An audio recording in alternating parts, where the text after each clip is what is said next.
Here in the UK, the United States and the rest of the world from a range of different perspectives. That's Context, tonight at 9 on the BBC News Channel.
Today at 1, we're live in Ukraine, where Russian troops have taken control of a key city.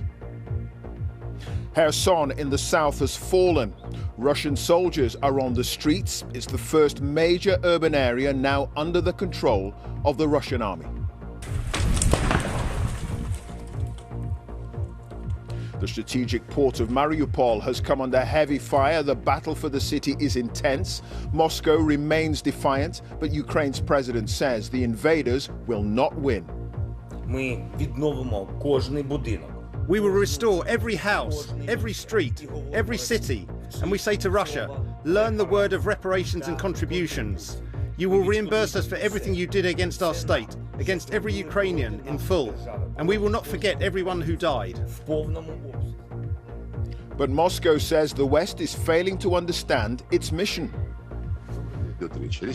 They're listening to us, but they're not hearing us, and they're trying to force on us their own understanding of how Europe should live henceforth.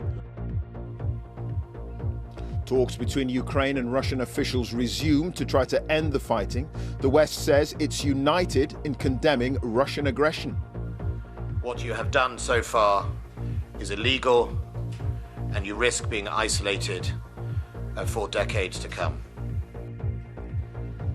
A humanitarian catastrophe. The United Nations says more than 1 million people have now fled Ukraine.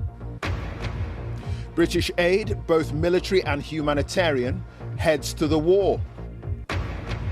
And athletes from Russia and Belarus are banned from competing at the Winter Paralympics in Beijing after the governing body reverses a previous decision. And stay with us on BBC News for continuing coverage and analysis from our team of correspondents in the UK and around the world.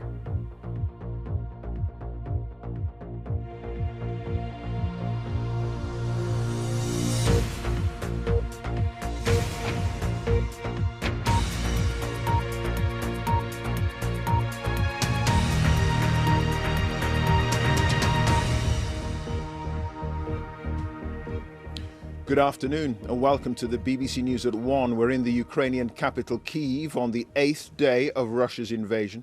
After a night of missile strikes on targets on the outskirts and late morning, there have been numerous rocket attacks, which we can clearly hear to the northwest of our position. The country's second city of Kyiv has also endured rocket fire and cruise missiles, with residential areas being hit. Ukraine's embattled President Volodymyr Zelensky says his country's defences are holding out and we have nothing to lose but our freedom. But it comes as the port city of Kherson in the south falls to the Russians, the first major urban area to be taken. Elsewhere, that large column of Russian military vehicles heading here to Kyiv on the northern approach road remains within 20 miles or so of the capital. Well, today, Russia